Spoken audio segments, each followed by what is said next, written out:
This is live from the table, recorded at the world famous Comedy Cellar in New York City.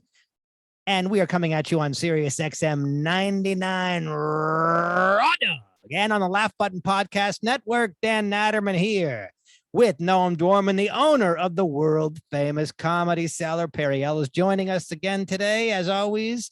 Periel Aschenbrand, our producer, and on-air talent as well. Things just kind of evolved in that direction. We have with us... Devolved, but go ahead. We have with us Al Lubel, the great, legendary Al Lubel. Can I ask a quick, since you mentioned my name, can I ask a quick question for clarification purposes? Go ahead. When you said the world famous comedy cellar, is that to distinguish it? Is there a non-world famous comedy cellar in existence? I think there's one in England, actually. That's the which comedy you should... store. That's the comedy. No, I think there's a comedy cellar in it. No. Oh, yes, you're right.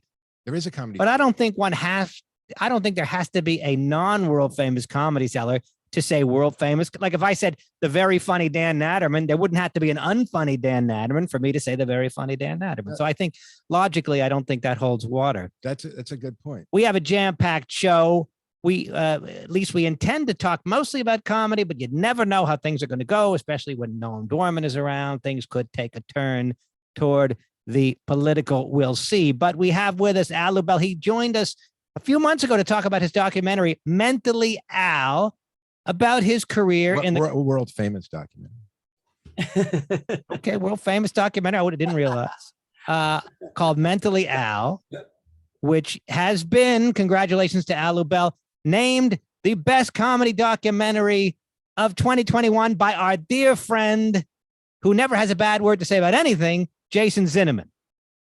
So that's a passive aggressive compliment on your part. It's a great documentary. I saw it, but the fact that Zinnemann said it was the number. Al is right to interpret it that way, and Dan is wrong to say that Jason Zinnemann never has a bad word to say about anybody, because he's taken on some people really head on. This is a guy who does not mince his words. Actually, Jason Zinnemann is pretty outspoken. So yes, that was a shitty thing to say, Dan, and it's not even true. Well, who was he criticizing? Everything I read with Jason Zinnemann is Louis, I believe he even gave Chappelle like a 3 out of 5 star ish review. He didn't use the star system, but that's the way I would have, described it. Well, he'll take on the big guys, I think, but. Oh, so that's a passive aggressive insult against me, implying that I'm not a big guy. Well, Al, I'm trying to be truthful, and the fact of the matter is your documentary is excellent. I saw it. I judge it to be excellent. And also, I am not a big guy. So you're right. I'm not Al, it fails on another standard, because even if he doesn't have a bad word to say about anybody, he still distinguished yours as the best. Oh, that's a good point. Look, by the way, I just want to be clear. I say the same sorts of things about myself. For example, my book, I Respiro Before COVID, was nominated as one of the best comedy books of the year by the Interrobang. But let's face it, it's the Interrobang. They're basically promoting comedy. So I don't take that seriously. I'm happy that they included me. But why don't you take that seriously? Because it's not serious. Okay, but Al was nominated by the New York Times, to be clear, for people who may not know Jason. Well, was he nominated by the New York Times or by Jason Zinnemann? By the New York Times. It was the New York Times selected Al's documentary as the #1 documentary about comedy. The world famous New York Times. There you go. But regardless, it's a great documentary. And how is it, Al? It's available on YouTube. I think I saw it on YouTube. Yeah, I think all those sites, those things. If you say that the New York Times is the gold standard, does that mean there has to be a silver standard and a bronze standard newspaper? Okay, go ahead. Enough. It probably does mean that. Al, how's the documentary doing? Well, I don't think it has an existence on its own, really. I mean, I wouldn't. It doesn't really. It's just a form of energy. It's not really a life form. The way you say "how's it doing," it sounds like it's alive. Well, that's one way to interpret it. The other way to interpret it is, how is it doing in terms of audience reception? I don't know. That's a good question. I don't know how many people have watched it. The director, Josh Edelman, has told me that he'll get back to me to let me know what the numbers are. But I don't know. It's theoretically possible. If you say you've watched it, I know we've guaranteed that 2 people have watched it because I've watched it. Well, you might, I mean, are you on the social media so that you would have an indication in terms of people adding you as a friend, following you? That might give you some indication. Go by adding as a friend, it's a dismal failure. I think I've actually had about 8 friends added in the last 3 months. There's something about hitting 5. I think I've been stuck around 4950 for like a year, and I think I've gone up to 4957. But for every friend, 2 on what? On on what? Facebook. On Facebook. Okay. And then I always lose a few friends. I guess some people die or just disinterested with me. Well, Facebook, I don't think is the Right, the it's social media that people use to gain a Instagram. following. It's Instagram. I don't try on that. A friend put me on, and I don't have the mental patience to focus on anything like that. I don't even focus on Facebook. I can just barely not die. Okay. Well, you seem to be doing I mean, that would be I don't know if we want to use that as a segue into Bob Saget. Well, I just want to say, so Al, I don't know how many people watch the documentary or not, and I don't know if the standards certainly mean something. I mean, if a documentary goes viral, it certainly means something. But there's so much content out there, it's hard to say what catches and what doesn't. But I will tell you that my kids were fascinated by this documentary. My kids who were, I guess, 8 and 9 at the time, Really? they sat really interested in this documentary. The whole family did, but they were laughing at the jokes. They got the jokes, and they were interested in the story. And I know that Judd Apatow thought the documentary was fascinating, and I thought it was one of the most interesting documentaries I've seen. I would very, very strongly recommend it. I don't see how anybody could watch that and not find it interesting. It's really good. Now, Noam, would you say was your favorite part of the documentary seeing Al on stage telling his jokes, or the backstory, him and his mother, for example, him driving the lift in LA, without giving away too much, just some of the backstory? No, it was all of it. It was just Al is a singular guy. He always has been. I guess since there's so much, allusion to the mental aspect, I guess it's okay to say he's a little nutty, or not conformist in terms of the way his mental patterns, and that makes it interesting. But it also makes him funny. But he's certainly a kind of genius, and again, always has been, and it's just fascinating. It's just a fascinating documentary, I think. And the reason I was interested that my kids liked it, because on one level, he operates on a very high, a lot of his humor is very highly intelligent. And you might think that only super highly intelligent or sophisticated people would appreciate that. But here with my kids, who are, they're bright kids, but they're only 8 and 9 years old, and they were really enthralled by it, So I think it's quite a testament to Al and his talent, regardless of anybody who watches it. That's what. And by the way, did you know that I Al can make money from it? And I know money's another measure. I can't speak to that, but anyway. I don't know, but I must say also, I think that the director really did do a great job, Josh Edelman, the way he ordered the scenes and the way it flowed, and he really did I thought he did a great job, because he could. And none of that was staged in any way for the camera. I can't think of anything. The one thing that they did ask me to, I'll say this, is right at the end, they asked me, they were interviewing me about what I wanted to do next and my plans. And I just kept being very negative, because that's me. And they kept saying, say something positive. And I had to keep doing retakes. Well, that probably would have been me too. But by the way, the sound, Nicole, and this mic is a little wonky. So that's interesting. So you wonder, do you think it was better that you said something? I don't remember what you said, but if you did, if you were somehow, if the final cut was actually something that you said because you had pressure to change it a little bit, I kind of think I probably would have liked the original one better. Yeah, I think so too. I would have never said anything hopeful towards the end. God. And I think it would be cool to have seen that documentary with me ending on just a very negative note, and just everything's the same except I'm older and closer to death kind of thing, just like a real negative note. you know. But now that, and I mean, I really do have to say that as somebody, you know, who I've written 2 books, and, you know, the whole thing is like, if you get into the Times, it's like, you really do feel like, wow, like that really feels like a really impressive accomplishment. I said that to you today also. I mean, doesn't that feel like that's fucking cool? It does. It does. You know, Good, I must okay. admit, I do have little glimmers of like good Good. feelings, but I'm so unused to it. I'm so uncomfortable with it. And I'm so like, you know, I'm childish and like, I don't want anything new. I just want the same food over and over again. I want my same feelings over and over again. I don't want to change. But in some way it was healthy that Josh kept saying, come on, we need something at the end here, just something, you know? And then I said something about, well, I've created my own little style and all that. I didn't want to have to say that. And I felt embarrassed to say it's adult. I don't want to act like an adult. I want to act like an angry child. That's how I really feel. But angry children can be proud of themselves too, though, but right? for only doing jerky things.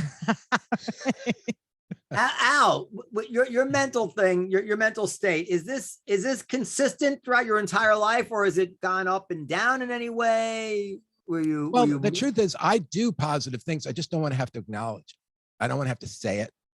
You know, I'll do it. And I'll even think it to myself occasionally, but I don't want to say it verbally out loud. And you take care of your health. So it's not like you've just let yourself go. You've lost a lot of weight. I think you go to the gym, right? Right. And you eat healthy. You're on the keto diet. Is that what it is? Ketogenic and also intermittent fasting. And he does intermittent. So Al is not throwing in the towel by any means. I'm a hypocrite. You know. I say like, I'm a hypocrite, you know? Yeah, I'll say I want to be negative, but then I'll do some positive things, but I won't do a lot of positive things. I'll just do a few basic. I want to keep surviving as much as I can being negative. By the way, Al is a singer. I don't know if you knew this. And No. do you want to, can I mention it? Al? Wait. Would it be fair to say then that you have a very constructive attitude about being negative? I guess that'd be fair to say. Yeah, that's an interesting thing. Is it possible, Noam, that Al can sing on one of the Monday nights? I would love that. Al's a great singer. Oh, I'm not great. Come on. Yeah, he's good. You're a musical guy. Well, there's a big difference between great singer and good. Make up your mind. Well, yeah, you're right. You're not a great singer. You know, Great singer for a non-singer. You know, yeah, but singing is a strange thing because there's such a thing as like being able to sing with a beautiful tone of voice and blah, blah, blah, right? But there's another thing, which is just like a musical person in almost any tone of voice can make good music. And you'd be surprised, like musicians are very forgiving of that because it might not come through on a record in the same way, but you're a musical guy and therefore like all the musicians will enjoy playing while you sing. So what about, but would you say Bob Dylan is in that category? He doesn't necessarily hit the notes as precisely as somebody else, but no, I don't think musicians would enjoy Bob Dylan if they didn't know him and he were not singing his own songs. I think it's very difficult to separate Dylan's singing from the entire gestalt of Bob Dylan and the persona and everything like that. But you know, I don't know Dylan's singing outside his own material well enough to really comment on that. But I know that my father, who did know Dylan at the time, could not believe that Bob Dylan became the star that he was. And he had to concede that Blowing in the Wind was kind of a good song. And he would say, I just don't believe he wrote it. That's what he would say. Well, what about, Tambourine Man and My Back Pages? No, there's no question Dylan wrote great songs. There's no question. And by the way, I kind of like Dylan singing in his early albums. Before Dylan kind of like, you know how Peter Falk became a caricature of Columbo in the later Columbos? I don't know if any Columbo aficionados here. I think a better analogy might be Al Pacino. Yeah. Bob Dylan kind of became a caricature of Dylan the longer he went on, but the early Dylan, like Free Will and Bob Dylan, whatever that album is, I thought he sang really nicely. Yeah. Anyway, I agree, but actually, Blowing in the Wind, Bob Dylan, I believe, took that melody. He created the lyrics, but that's an old folk melody, I believe. Oh, is that true? Your dad was half right. My father was right. Yeah. Well, I never heard that. Do we want to? And we should talk about Bob Saget. Can we, before we do that, one more thing about my singing. I remember, I remember I sang with your band once at the Cafe Wad. Do you remember years ago? Yeah. You remember that? But I remember you said to me, Al, you need to be louder. And you're right. I was shy. I was scared. I wasn't that loud. Right. I don't remember that, but yeah, it's important. But I sang Since I Fell for You. Do you remember that jazz classic? Yeah. But I'd like to get back. You do it every Monday? Every Monday. Well, we haven't been doing it during Omicron, but we might start again next week. Oh, okay. Wow, you're coming out of the cave? I'm thinking about it. If not, they might do it without me that week. It depends what the positivity level is. I know. I just want to say. I don't mean the positivity level, Al's negativity. I mean the positivity level of Omicron. What's the positivity level now? If Al's positivity level is higher and the Omicron level is lower, we might meet in the middle and do it. I know people sometimes have issue with my abrupt segues, but unfortunately, we don't have commercial breaks. So, and there are topics that we have to get to. So Go ahead. Yeah. go sometimes, ahead. unfortunately, I just don't see Bob any other way Saget. around it. We have to change. We have to change topics sometimes abruptly, and we have to talk about Bob Saget, obviously, who died this week at the age of 65 in a hotel room in Orlando, Florida. As far as I know, the cause of death is as yet to be determined, but a heart attack or a stroke, I think, are the leading, candidates, I guess, for want of a better word. And of course, the outpouring on social media has been. I don't know that I've ever seen an outpouring. I mean, obviously, Norm Macdonald, the outpouring was amazing. Trying to think of somebody else. I mean, I think Saget. I don't know that that people are talking about him more, but you're hearing more about what a great guy he was. I mean, I've never seen an outpouring of people saying how nice somebody was. And I didn't really know him. Can anybody speak to that? Yeah, I remember I was in law school, and I remember a guy named Jeffrey Marcus. I remember his name. He went to college, undergrad with Bob, or high school. He knew him. And he said, when you go out to LA, I said, I'm going out for the summer to LA in 79 just to check out the comedy scene. He said, look up Bob. He's Bob Saget, my friend. And I went to the Westwood Comedy Store, and Bob was there. And he was incredibly nice to me, just a really warm person. He introduced me. I remember Lenny Bruce used to have a girlfriend. I can't remember her name now, but she was there performing. Lotus Weinstock. She was performing at the West. He introduced me to her. He talked to me. He was just a warm guy. You know, he wasn't a celebrity yet, but he's just a really good guy. And I knew him over the years. And he was the first guy that told me, he pointed out I was narcissistic. I didn't even know I was.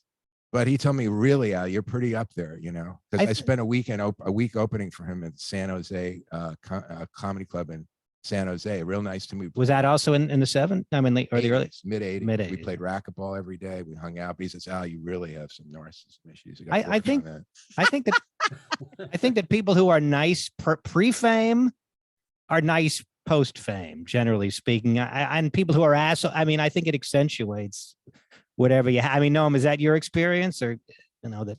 Yes, I would even broaden that out to people don't change in every profession, in everything in life. Just people are. I mean, I talk about this. I had when Facebook first came around, and I reconnected with my third grade class, and a bunch of us all got together and had a little reunion, and we hadn't seen each other third, fourth, fifth grade kind of thing. They were all exactly the same.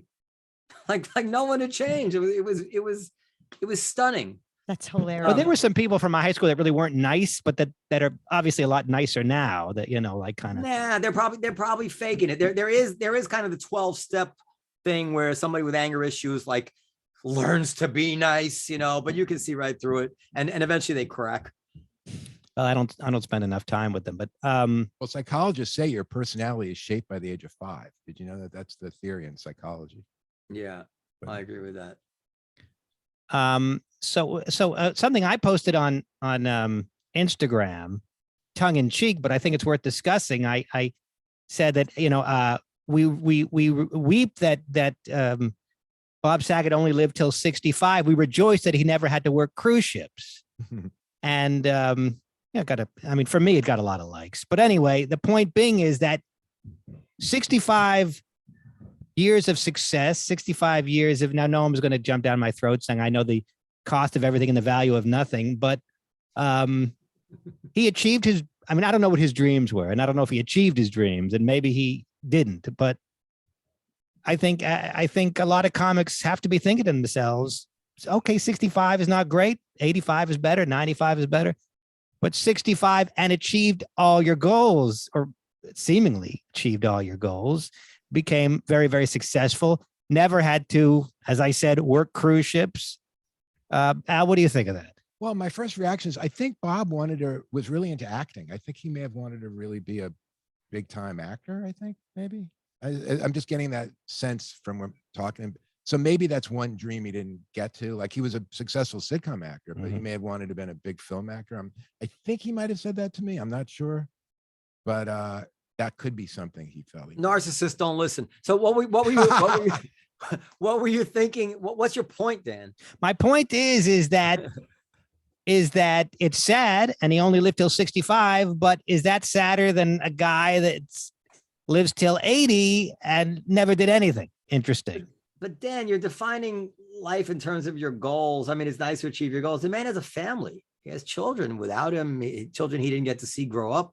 I mean, I think his children are adult children, but your point is well taken. Get to full, into really like establishing themselves in the world. I don't know his children, but I know that they're like early 20s or something. Yeah, I guess. Yeah.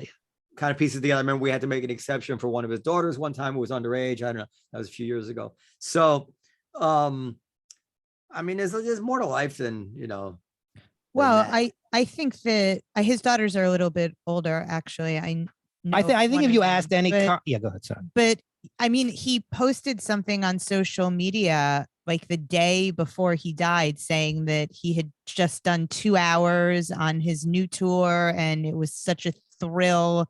And he seemed to like really be just elated. He was like, I'm back in stand-up. I feel like when I was like 26 and it's just incredible. Plus he said he did 2 hours. Yeah. Which is unique for a headliner. Then most of them are off in an hour. 15. Yeah. He said, I didn't even realize I did 2 hours. Right. Well, so the point is, I think it's a larger point in terms of quality versus quantity. Now, Nicole, you're a young girl, right? I guess. Well, okay. You're in your 20s, I think. If I said, I'm going to offer you I don't know what your goals are. I'm going to offer you a life of achieving whatever goals you set for yourself, but you die at 65 or you live till 85 and you don't achieve anything of note. What would you choose if I offered you that choice? I don't know. I mean, it's hard because it depends on what you value and what you've come to terms with. So it's kind of hard to say. Also, you don't get to make those kinds of, like Noam said, I think it's a fair point. We can objectively say that's incredible, but everybody else is devastated. For him, I think for the person, it's probably fine. Like you don't know you're dead, right? Like you have. Well, I don't know. Nobody's ever come back to discuss it.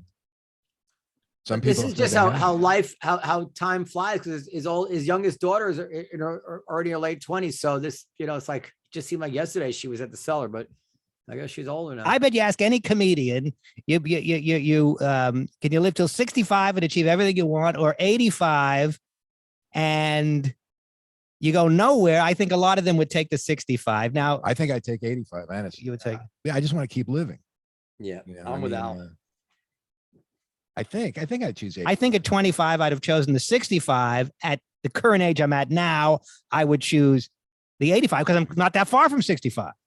Right. But I think if you'd asked me that at 25, I would have taken the 65. But, a 25-year-old doesn't, for a 25-year-old, 65, 85, there's probably not that big a dip. Like, that's like, they both seem like they're going to be so far in the future. I thought this was a more interesting point than Noam seems to think it is. I think it's an interesting point. I guess what's interesting to me about it is because of your, don't get upset. Because of your narrow life in terms of essentially you get up and you do your spots. You wrote a book that's a big exception, but that's it. Like, you don't have a love life, you don't have a family, you don't even aspire to those things as far as you let on. Then you immediately put it really in those terms where I've achieved every goal. I've achieved many of the goals I had in my life. And I get almost no pleasure out of having achieved those goals. I just want to live for a long, long time. And I want to see my kids as long as I can.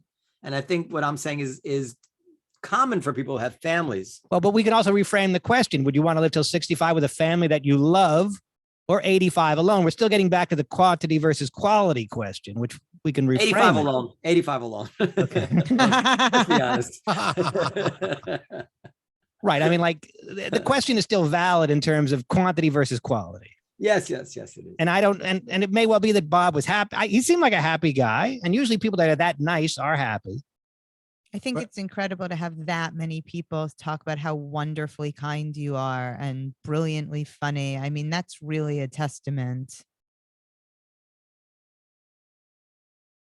Yeah, and Yeah, also, go ahead. I've never seen this dark. He had a lot of sexual material. dark. Yeah. I never Yeah, saw yeah. him do that. So I'd be, but it's cool that he had all those. He had a dark side, but also was a wonderfully kind guy. He was just a very. Wait, But did he have a dark side? He told dirty jokes, but does that mean it's a dark side? I mean, we're all sexual creatures. Right. It's not dark, but he's letting out the id, Yeah. which is good. By dark would be like if he joked about beating a girl with a shovel. That was his closer.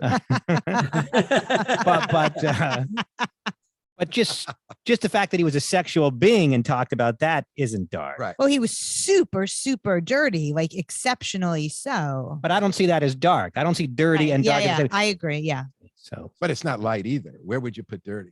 I just put it as dirty. Right. I just put it as dirty. I don't What put it. does dirty even mean? Well, dirty generally means sexual.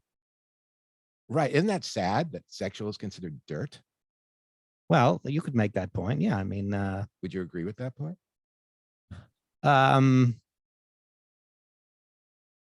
well, I don't know. I mean, I don't know if it's sad. It's Noam, what do you think? Why are you punting to me? He asked Because I don't you. know how to say it. I don't want dead air. Do I think it's sad that I don't know, like and Periel probably what do you think, Periel? no, Periel I was probably, I actually was, that made me think of when I started talking about getting your period, and you and Ah. Steve immediately told me that I was being unladylike, That's which disgusting. incensed me like to no end. You're being an extreme lady, in fact. That's exactly what I said. I said, I can't think of anything Look. more ladylike. Well, if Eve hadn't bitten that apple, you wouldn't have that problem every month.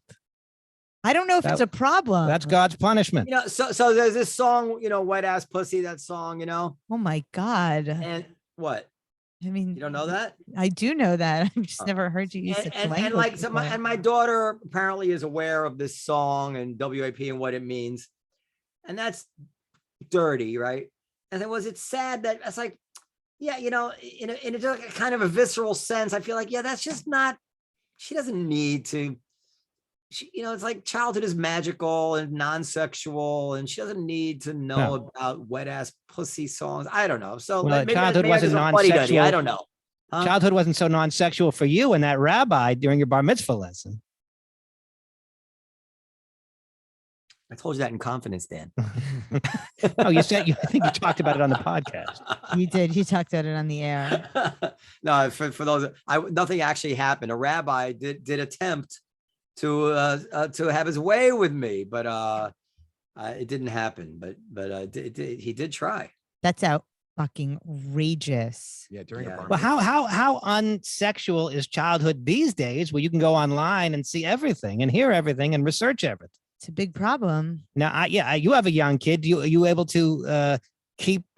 I mean, do you lock the internet? I don't know. You have childproof the internet or something. I try really, really hard to shield him from a lot. I mean, Okay, so let me interrupt Periel there, because we had a fight one time, and this, I guess I'm gonna have to agree with Al. So I said to Periel's son, who's 8, his name is Ari. I said, "Hey, Ari, what did the elephant say to the naked man?" He says, "What?" I says, "How do you breathe through that thing?" And she's furious with me for telling her son an inappropriate joke. I'm like, that is a cute joke for an 8-year-old. It's an first of elephant. all, I wasn't the only one that got furious. Juanita like- was like that furious is- also. So you know what? If that's a dirty joke, like he doesn't know there's Penis such thing as jokes. penises. First of all, yes, It's you not don't about need to. sex. Well, so there's your answer, Al. That Yeah. these parents think that there are things that shouldn't be, that are adult. That's shall for we say. children, though, not for Yes, but- adults. Right. But the point Yes, is, but- sex but- is a category that we need to separate out, according to Periel and Noam. Who do you think you tell that joke to? An adult? That is a kid's joke about a pee-pee. That's not about sex. They don't even have to pee-pee. know what sex is, or what the altered state of consciousness of Yeah, it's sex like is, it's not like he It's said, "Hey." just- I mean, here's a joke that you couldn't say to a little kid. Like the guy pulls over in the van and says, "Kid, you get in my van, I'll give you a piece of candy." And the kid says, "Give me the whole bag. You can come on my face." That's a classic, by the way. But that's a joke you wouldn't say to an 8-year-old Ari Finkelbrand. So I don't think Because then his face will be dirty. Right. I don't think that a 9-year-old should know Cardi B's wet ass pussy song. Like, I don't think that there's any reason in the world why that's necessary. That's clear by the transitive property that you don't think a 9-year-old should hear what an elephant said to a naked man. So I mean, that one's okay. And I think Juanita got more mad than I did. no, Juanita didn't get mad. You Yes, were the she one. did. She said you shouldn't be telling penis jokes to a table full of fucking children. Well, when you put it like that, it sounds much You worse. could call than it an is. elephant. That's how you label it. It's a cute joke. By I the like way, it. I like it. By the way, I was reading that Aziz's special is dropping, nightclub comedian, and on the 25th, I believe, of January. Yeah, I think it was. But it didn't name the club that he taped it at, that he filmed it at. What didn't name it? The all the articles I read. Now he filmed it here. Is that correct? No. Yeah, of Or course. can we not say it? I read it in one article. And that's I have a Google alert for the Comedy Cellar, so I saw an article that mentioned the Comedy Cellar, but that's obviously doesn't tell me how many articles were. Well, the one in Variety didn't mention the club. Another article I read said believed to be taped at the Comedy Cellar. So I was wondering if it's supposed to be on the DL or if No, you'll see it on the camera. That it's it'll say. Comedy Cellar. So they didn't cover up the sign that says Comedy Cellar. I hope not. No, What's I don't think DL so. mean? The down low. There's a tremendous, it's almost, I'm talking like African American, like contributions to language is almost like Yiddish. Or even exceeds Yiddish. And like you just said, his special dropped. That's an African American thing. On the DL is African American. Don't diss me. There's so many clever things which once they get introduced into the language, there's no other word that really fits for them that come from the African American community. Well, I guess I would have said it deserves recognition more than it gets, I think. Well, we here at Live from the Table do recognize the contributions, especially as we approach Martin Luther King's birthday. Good the segue, Dan. Huh? Good segue. We do recognize their linguistic contributions. Now, I guess, how old is the word dropped in that context? 10 years? I don't remember when people started saying dropped. In the 90s, no? Well, maybe, but I don't recall it going back to the 90s, but it might. Well, time goes so quickly. It might be from the 90s. I guess I would have said comes out But were released. or was released Drop or sounds. premieres. Now, those words I think are precise enough, but they don't. I guess they don't.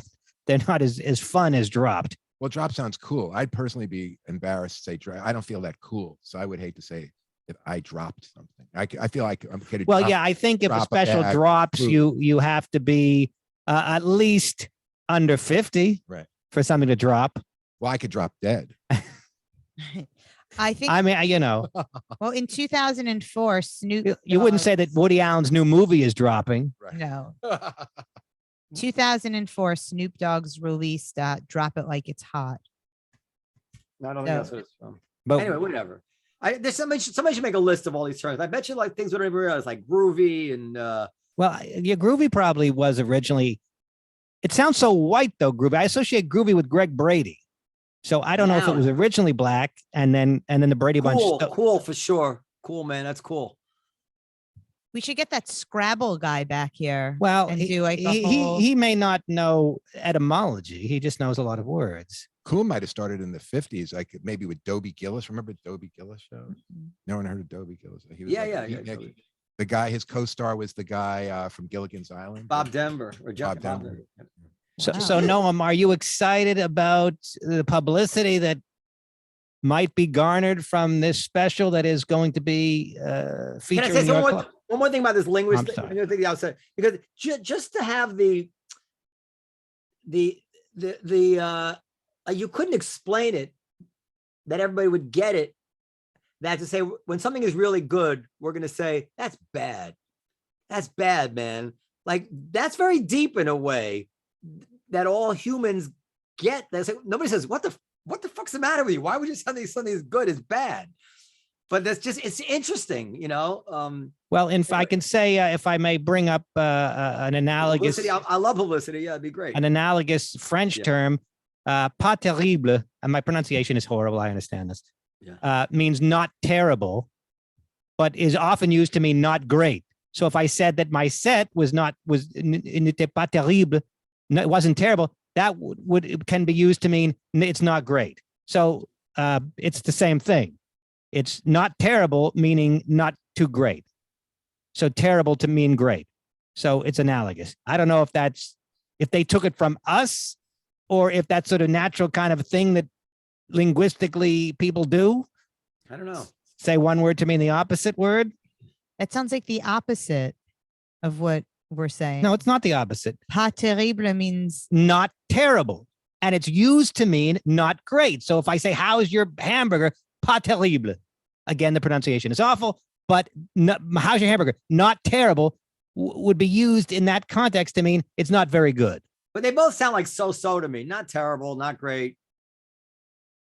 yeah, bad means good. Like bad means the opposite. Yeah, and not terrible means the opposite of not terrible. It means not good. If I said, how's the Instead of- steak? Not terrible, not great. No, I would have trouble discerning which It was doesn't better. mean so-so. It means it's bad. Oh, so it No, means bad. You said not great. It means bad. It Not means terrible. not terrible means not Terrible. good. It's Means not terrible. good. Not terrible means terrible. Yeah, it means bad. Okay. I don't know if it means No, terrible. Not terrible doesn't mean bad. Not terrible means not bad.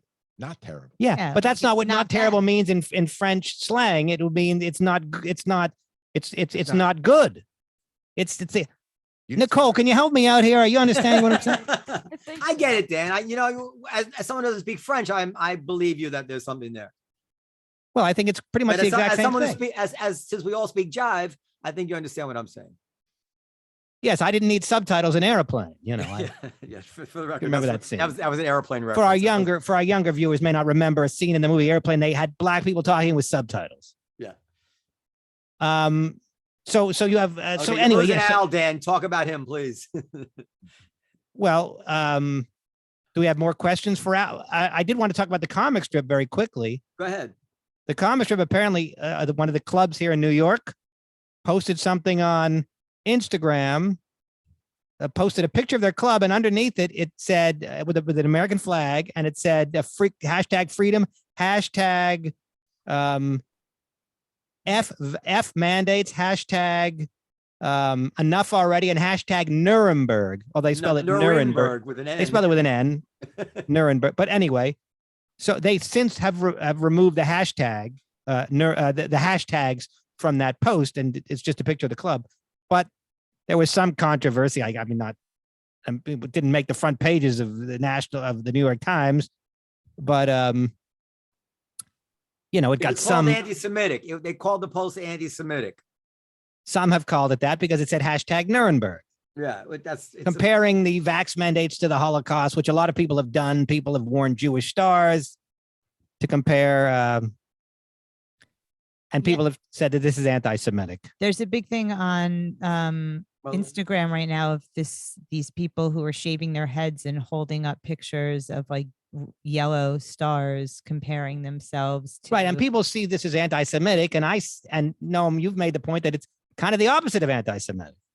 Of course, it's not anti-Semitic. Well, okay, let me say a few things. And but I don't know. Al, do you have any comment on this? Yeah, well, it seems like they're trying to say that they're being victims like the Jews were in the Holocaust. And to say that Yeah. the Jews were victims in the Holocaust is not anti-Semitic. no, no, but it is a crazy analogy. It's a crazy analogy. It's an over-the-top crazy analogy, as almost every analogy is to Hitler. But and I mean, you could, if you wanted to try to make yours, he's trivializing it, but the point is obviously somebody's saying this is bad, just like what happened to the Jews was bad. It's not, this is great, like what happened to the Jews was great. Like it's so stupid to call it. But also anti-Semitic. Nuremberg was a good thing because it was, justice for the Jews.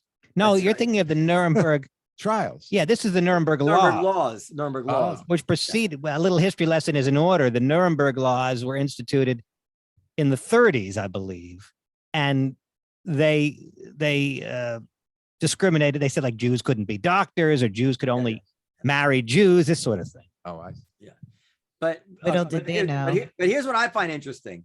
I always thought that I was the only person in show business, as it were, let alone the comedy club business, who was kind of right of center in political views. But as it turns out, the other clubs are nuts. They are all like, they are like hotbeds of anti-vax, Looney Tunes, libertarian, like it's crazy what they're into. And they're not even keeping it to themselves. They're tweeting it out in New York City, like which is almost self-destructive to me. But what is their beef with the vax mandate? Well, besides the comic strip, who else has come out against mandates? Well, definitely, Well, actually, Stand Up New York, that guy, right? Danny Zolder. And No. New York, No. and also the Stand. They're all, and I would exclude Gotham and Caroline's because I think I haven't seen anything. They keep above the fray. But these other clubs, and obviously I'm using nuts to be funny. I respect everybody's opinion. I'm just surprised that they're all so vehemently upset about people being, vax mandates. I mean, like everybody in New York City is vaccinated anyway. Like if they had no vax mandate, what difference would it make to us? Because you have to check the vax cards or whatever it is. I don't know. Well, people don't check those vax cards, by the way, very attentively. I know here at the Cellar they do. I think they do. Well, we do. But everywhere I go, I take out a card. They look at it. They're clearly not looking at my name, and they don't check my ID, generally speaking, and they're just trying to get people in the door. I mean, I will acknowledge that given now that Omicron, given now that being vaccinated doesn't seem to matter. It matters to how sick you'll get, but it doesn't seem to matter to how likely you are to catch it, how likely you are to spread it. I mean, it just seems to be a non-important detail in terms of your interaction with the outside world anymore. I don't really see the point in the vax mandate anymore. But back before that, when it really meant if everybody in the place was vaccinated, it meant nobody had COVID, which means you can bring your family there, you can bring your grandmother there, you can bring people, you can bring your unvaccinated children there. I was very much for these requirements that everybody be vaccinated in a restaurant. Al, are you a COVID survivor? I believe I've had it. Yeah. But I was doing intermittent fasting. I use survivor, obviously, a tongue in cheek. I had sniffles. Yeah, Right. There's another Holocaust reference, Dan. Anti-Semite. Go ahead. But you mean what? Did I have COVID? Did you have COVID? Yeah, I believe I don't know for a fact. I never had the test, but I lived with Louis Schaefer at his house. Him and his girlfriend had it. It was a very small little place. And I felt a little under the weather for a day, but I'm pretty sure I had it. But I don't know. I was doing intermittent fasting. I don't know for a fact if it's true, but I think fasting raises your immune system from when I see it on YouTube. That's the Joe Rogan technique. Is he do? Oh, No, but he talks about healthy living as a way to combat COVID, which I guess has some value, but probably there's a lot of limited. value to it. I think isn't one of the risk factors being overweight. Like, Yeah. You know, But I don't think that's going to give you lesser symptoms. I mean, I don't know about that. well, maybe, but I would guess your intermittent fasting was not the reason you had light symptoms, if indeed it was COVID. That would be my guess. Of course, I'm not a doctor. Okay, maybe you're right. But yeah, so I just had not one day I felt really bad, kind of bad, but yeah, I didn't have a bad case of it. Wait, but Noam, you do think that there should be a vax mandate because without it, I mean, the hospitals would just be filled, I mean, beyond with people. Like the only reason that we're not in the hospitals is because we've been vaccinated so many times. I mean, you still agree with that, don't you? I don't know. I don't know. I think that You've really taken a turn. well, when the facts change, your opinions change. What at the point where whether or not you're vaccinated or not really doesn't affect other people at all anymore.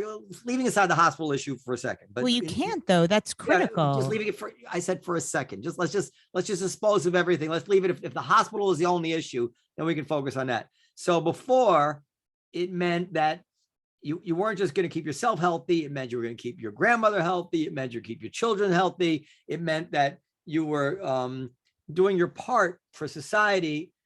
It's like the measles. Like, what do I care if other kids get measles vaccines? Well, they're kids, so of course we protect them. But more selfishly, I don't want kids without measles vaccine because I don't want my kids to get measles. I don't want it spreading. But if there's no threat of that, if there's no breakthroughs or whatever it is, I don't know how important it is. And it's more mild. Now, the hospital things, I mean, most people will get vaccinated. Very few people got vaccinated because there's a mandate. There is no mandate now, right? There's no law that says you have to get vaccinated. It depends. Where's there a law that says you have to get vaccinated? There's not a law, but like certain companies and schools. I mean, no, there's no law. That's all being implemented after, after 75, 80% of people are already vaccinated. And most people do it because they want to stay healthy. Are the hospitals overrun? I'm not even sure they are. There was a statistic out yesterday that only 49% of the people in the hospital with COVID are in the hospital for COVID. In other words, there's so much COVID around that people are in the hospital for various things and they're testing positive, but that's not actually why they're there. Hospitalization is certainly up. And they're also saying that you're 20 times less likely to die if you've been vaccinated. Well, that's up to you. It's 20. I mean, you can make cigarettes outlawed by you're way less likely to die if you don't smoke. We don't tell people they can't smoke. Like I don't know how to think about, like, I'm not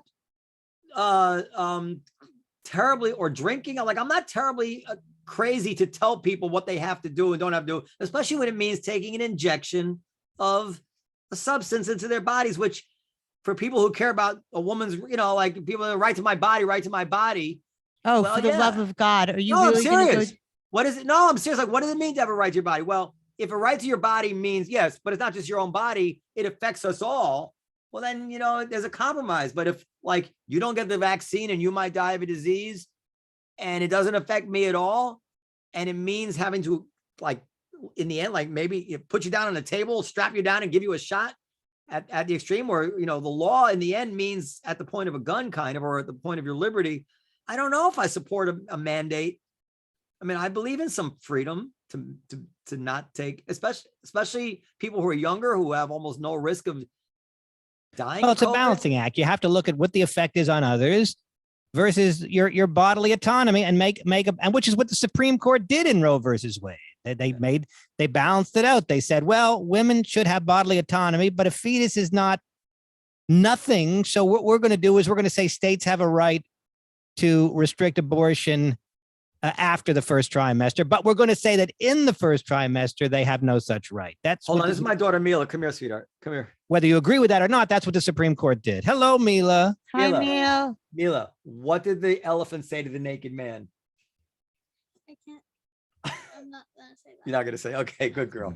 All right. But you wanted to check my writing project. It's 100 points though. It's a big one. I'll check it. When are you done?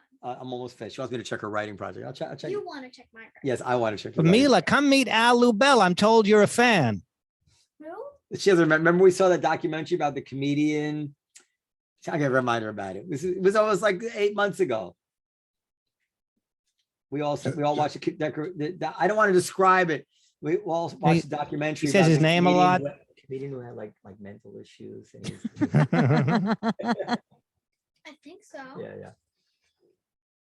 So it was forgettable. Well, it was 8 months ago, and a lot has happened since. I'm not It's like an eighth of If her I showed it life. to her, she'd remember it in an instant. So anyway, Al is Can I living. come back to COVID for one moment? Yeah, go ahead. So would you say then, Noam, or anybody here, would you say that it's wrong for the government to have a law saying suicide is illegal? I mean, it's illegal to commit suicide. It's a felony. It's also illegal to have anal sex in a lot of states. Well, that's while committing suicide. or suicide by booga booga. But the government says you are not allowed to end your life. well, but attempted suicide is not. Is attempted suicide illegal because nobody's been prosecuted? No, I for have it. a joke on that. Oh yeah. Well, I don't know. Should I tell? I don't. that Is story? suicide illegal or are you authorized? I don't think suicide's It is- illegal. it Yeah, is it's a illegal. felony. It's Suicide's illegal. a felony. But what are they going to do? Let me You're already Google dead. that. You know, I was trying to write a joke like, what are they? I guess you look. I mean, He it's, got away. I think symbolically they're trying to discourage it. Obviously, it has no real meaning. I thought that might Wait, work. is that the joke? Yeah. Wait, I say it know, I again. haven't. No, suicide's a felony. It's a crime. But what are they going to do? You know, they look at your core. He got away. You know? It's great. I like it. I haven't. You know, Suicide is no longer considered a crime in the United States. However, some states have attempted suicide listed as a crime in their criminal statutes. It's ridiculous. I didn't know that. That's just refreshing. Suicide's no longer. But attempted suicide is. Well, I have a joke on that. Like penalties. I used to be a lawyer, so I said I like to think of penalties for crimes that make no sense. Like for the crime of attempted suicide, the death penalty. But what you are allowed to do is you are allowed to, I'm pretty sure, is to prevent somebody from committing suicide using physical force. So whereas normally it would be assault to hold Al Lubel down, you know, against his will, or to physically restrain him if he's committing suicide or trying to, I am authorized then to do that. So that I know is true. Like a depressed suicide. You can, Depressed citizen's arrest. well, if you want to look at it that way, but you are authorized to use physical force to stop somebody from committing suicide. So I know that's the case. That's I don't know if that's really right or fair. Can I just show I'm not Periel encouraging something? suicide, by the way. This is a comedy podcast. Right? Sometimes. I would be against a law of suicide. It's silly, but anyway, just to show Periel, just because I looked this up, I forgot. So this is just some headlines. I'm showing them on the thing. Hospitals overwhelmed by flu patients are treating them in tents. That's from 2000. No, I forget what. No, I think it's from the 90s. Anyway, the 2019 bad flu season test you has hospitals. The 2000 early flu outbreak has hospitals overflowing. 2004 full emergency rooms are feeling the effects of the flu. This is a story thing. The point being that hospitals have been overrun with the flu many times. We don't force flu vaccines. But do we? aren't there, point taken, but aren't there plenty of other vaccines that like kids have to take to go to school that are not in the category of, Well, we are protective of children because. but wait, like polio, MMR, like aren't there mumps, measles, rubella? Like are those terribly contagious? I don't know. I don't know all the details, and I don't know what the breakthrough infections are and all that. But we do have. Well, But we do let's have circle back to that. We have an area of the law which requires parents to be responsible for the health and safety of their children, including vaccinations. But these if children were dying of COVID, I would be very much for a mandate that required parents to get their children vaccinated for COVID. However, I don't know what that has to do with the 25-year-old dude, on the street, why he should have to get vaccinated. He has almost zero risk of dying of COVID. And as long as being vaccinated doesn't mean he's more or less likely than someone unvaccinated to pass it along to someone who's high risk, what do I care if he's vaccinated? I don't care. Seems to make sense. Yeah. Unless, as Periel's brought up, he's going to wind up overflowing the emergency room to such an extent that it's going to cause a health crisis. Yeah, but I don't think it is. That doesn't seem to be happening, especially with Omicron. It's not as severe. It spreads more, but it's not as powerful. Well, I don't know. I think there's a lot of hospitalizations even with Omicron, but I'm not sure. There is, but you're right. Listen, everything is a balancing act. A lot of things, but the question is, are we looking at both sides of the ledger? I guess that what I would distinguish in my thinking from what seems to go into other people's thinking is that I actually think it is quite a serious thing to order people at the penalty of law to take an injection of anything. That is a weighty thing, weightier than people I think are willing to consider. That's all. But I'm saying we already do that. Well, with children who we have to step in and make decisions for them in certain situations because they are not adults. And these are horribly crippling diseases. Polio. I mean, you didn't have to have a mandate for the polio vaccine. I mean, everybody just lined up and took the polio vaccine. We have another whole thing going on, which is these nutty people who were, against the vaccines for whatever reason. That just is, and the way politics and partisanship is now mixed up in vaccine uptake, Right. it just makes the whole thing, incomprehensible. It's That's crazy. what I was going to say, is that I really wonder if this whole thing hadn't become so politicized, if people wouldn't be lining up to take the vaccine. Well, actually, Trump is okay with the vaccine. Yeah, right? but- his followers And the are. Now- booster. Now Trump he came is. out against DeSantis today because DeSantis won't admit whether he was boosted or not. And Trump's like, what are you a coward for? You should tell people whether you are or you aren't. Trump's being smart right now, I think, in hugging the vaccine. Well, I mean, he's running for president again. He's distinguishing himself God. from these nutty anti-vaxxers. If we don't want to continue to talk about the vaccine, I'd like to mention that Al Lubel is now officially back in New York City. Is that correct, Al? I didn't know. Is there such a thing as official in terms of where you're located? Well, okay, official may not be the word, but Yes, I there is. think If there is something official. If you spend enough days there, that your domicile is there, and you have to 183 days a year. whatever have it you- is. Exactly. So I'm not officially. have back. you made the I got back. decision? I got back last week. have you made So the no, I am decision? not officially back. Okay, but have you made the decision to stay? I am very bad with decisions. I don't know. How do you even know you've made a decision? If the next moment you change your mind, was it really a decision? Mhm. Interesting philosophically, but You're unofficially back though, for sure. but are you actively searching for permanent lodging in New York? I have. Well, again, I guess it's philosophical Hey. to say what is permanent, but yes, I have permanent lodging compared to what you're a lot nicer person than I thought you were. No offense. Yeah. But last week you were helping me with the Airbnb thing. You patiently sat down with me. Right. And I never saw that side of you. I'm not saying, I was like, wow, because I'm such a negative person, I assume. Because one time, remember, you were thinking of renting me a room in your apartment. Do you remember that? You probably don't even remember this. I came by to look at a room. I don't have a room, Al, unless it's used we put you in the This is like the bathroom. 15 years ago. And who left your Kyle Dunnigan? That's still live right. with you? Yeah. Okay. So okay. Maybe I did. I don't recall that. But Yeah, I came over. But anyway, whatever. My point is, I guess you weren't in that great. Am I allowed to talk about this? I guess so. What It's was nothing bad. You weren't in a great mood. okay? Not that you expected a dinner party or whatever. So what happened? No, I didn't rent. I don't remember what happened. I didn't end up renting a room there. My point is, I was really impressed with how nice you were with me. Well, Al was looking for a place. Now, had I been nicer, I'd offered you to stay on my couch. I didn't do that. I noticed that. Yeah. But I did offer you to loan you money for the hotel. Yes, I was very impressed with that. But I was even more impressed that I declined. No, Well, Dan's actually- all right, Al. Dan's all right. Yeah, he really is. I mean, you were patient. You helped me go through it. I really couldn't have done it myself. I was too anxious and nervous. So you went and ended up going back to the hotel in Yonkers. Yeah, so 140 a night, a nightmare. But I ended up finding Airbnbs like hostels, in the city. Did you know 8th Avenue and like 28th Street is like a hostel center for there's an interfaith hostel, there's other By hostel, he means like a place where you lodge, not that it's hostel. Right. No- Yeah, and so I stayed a few nights in these places. It only came to like 60 a night. And so now you found a place. Where have you found Yeah, a place? I found a place. It's up in Yonk. Oh, you're going to be living in Yonkers. Yeah, I am actually living. I have to go. I have one last question for Al. You guys continue because we started late and I have familiar obligations. How are your sets going these days, Al? Well, pretty good. I was at coincidentally. I mean, let's see. I mean, it sounds like you're asking me because these last two. No, sets were no, at the no. I Comedy don't Cellar. know. I'm not. This is a guileless. Oh, that's okay, right. It sounds like a Nazi question. How are your sets going? I have reviewed them earlier this morning on tape. How do you think they went?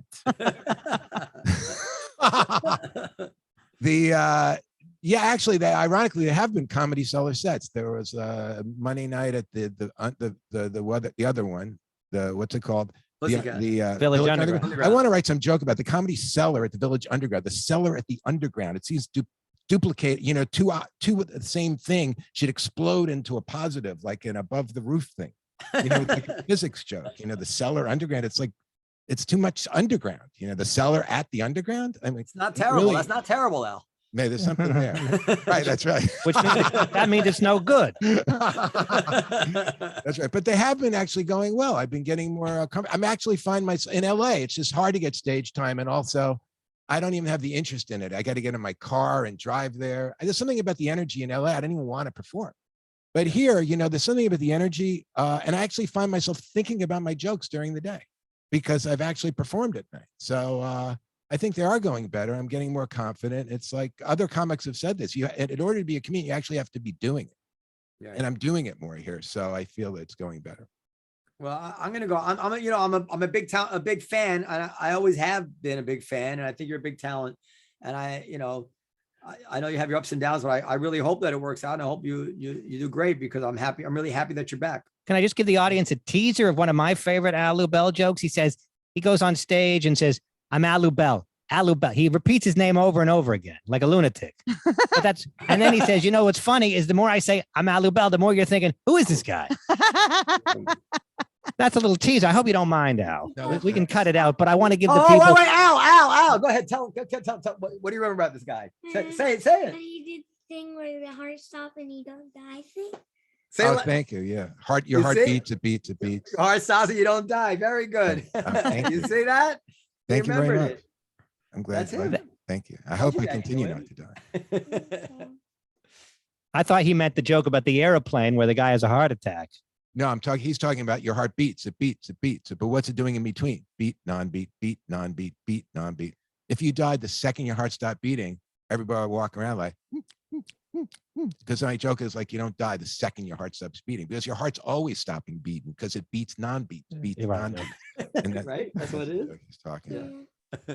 Thank you. Yeah, sometimes younger people do like my humor. I think it's Absolutely. thank you. Also, Manny's a special kind of a kid. He's not your everyday average young man. That's passive aggressive against Al. Al called it. Like he's got to undercut it, right? He can't help it. He can't. No. Say, yeah, Al feels it. Well, he doesn't really feel. Well, the young but kid. Al that saying- particular young kid is special. No, it's The not average young kid- undercutting it. It's saying Al's not a kid act. Al's an act for adults that kids with special intellect can appreciate. No, I don't. That's why I think you're wrong. I think that kids appreciate because it's wholesome in a way. There's something. It's like it's wholesome, and kids enjoy wholesome, funny jokes. You know. Right. It's also, I think, stuff that kids would think about it when they're kids. It's Yeah. on kids' minds, thoughts like that.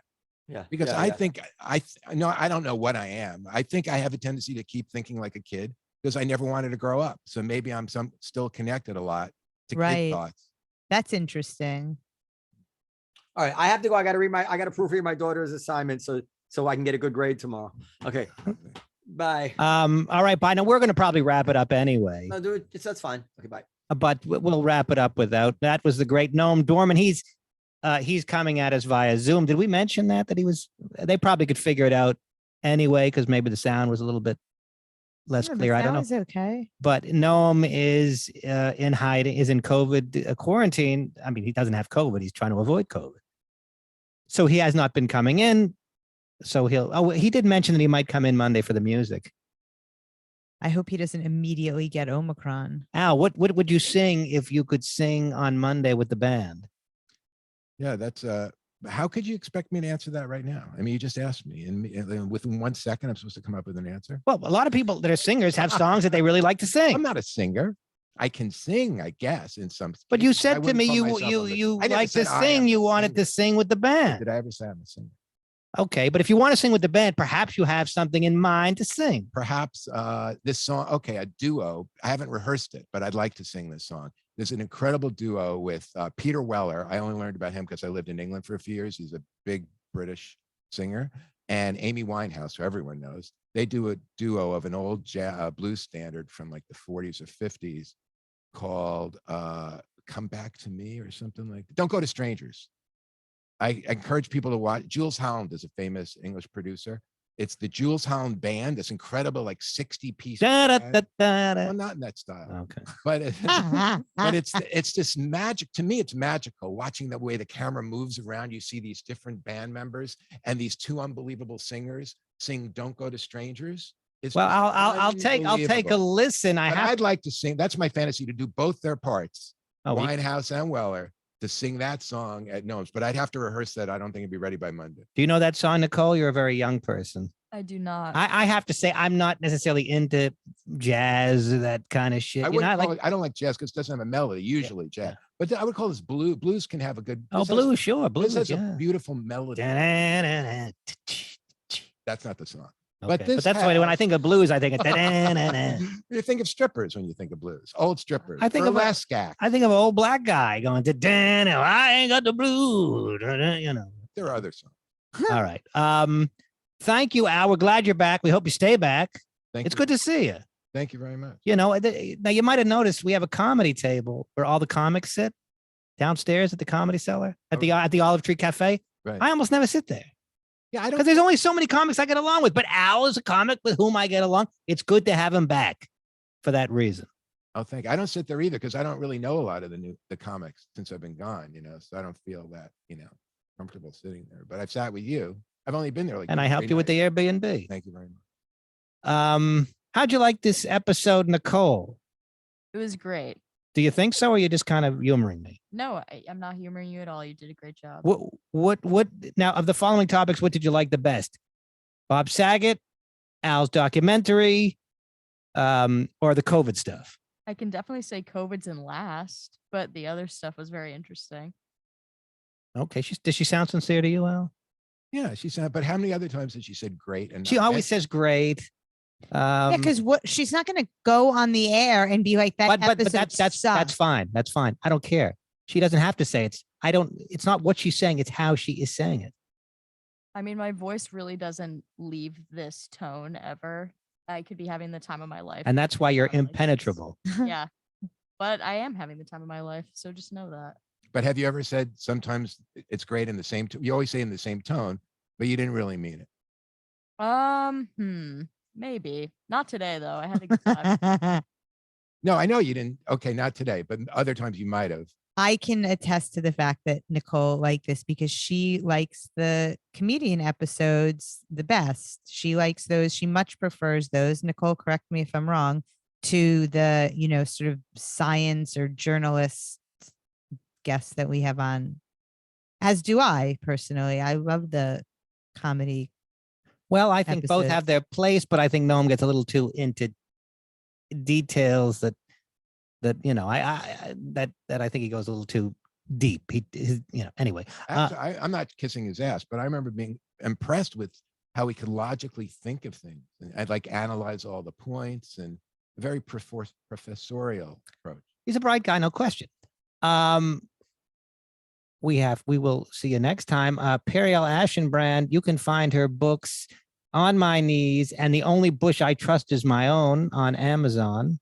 Correct. Similarly, you can find my book, Al. I don't know if you know, I wrote a book. No one mentioned I it. know you said the title so fast I didn't hear. Iris Spiro Before COVID. What's It's this for Irish Spirit? that's the name of the main character. And before COVID is when it takes place. It's Iris Spiro. He's a comic, and it's before COVID. So what else would I call it? Interesting. So it's fictional, yet it's There's talking fact. There's about fact. It's got some factual basis to it. It explores the world of comedy, and it ends with Ira, our hero, if you will, going into lockdown with his. Well, I don't want to give away the surprise, but he goes into lockdown at the end of the novel, and it's Iris Spiro before COVID. It would be very impressive. Yeah. You wrote this novel before COVID happened. I started it before COVID happened. Yeah, but you didn't have the ending. You didn't. That's correct. But wouldn't it be amazing if you had the ending? Well, then I'd be Nostradamus. But I mean, a Nostradamus that actually knows what he's talking about, because I don't think Nostradamus actually did. But yes, I would be a soothsayer, Right. But which I wouldn't like to be, because to know the future, you would go crazy. I mean, you could make a lot of money in the stock market, but ultimately you would jump off a bridge because you can't live like that. But at least you know it's going to happen. Right. It would also be illegal. Oh, well, no, now it's legal. Oh, if you attempted to jump off Well, the bridge, it would be illegal. I don't think they would prosecute you for it. So my book, Iris Spiro Before COVID, is available on Amazon, and you can get on Kindle, you can get 4 free chapters so that you can decide whether it's, look, who reads anymore? Let's face it. I mean, but That's great for you. That's great. They're giving 4. I think they give you 4. Yeah, I think they give you 4. And also Al's documentary. You can And Al's watch. documentary, Mentally Al, a play on the words mentally ill, obviously. I mean, I don't have to explain that to you people. I mean, you're not that dumb. Mentally Al, available on YouTube and a few others. and other streaming platforms. Just Google Mentally Al. Al Lubel's very funny. You can come see him. I'm there tonight. I'm there actually at the You come to get the heck. tonight. Well, if this is airing tomorrow, but get in your time machine.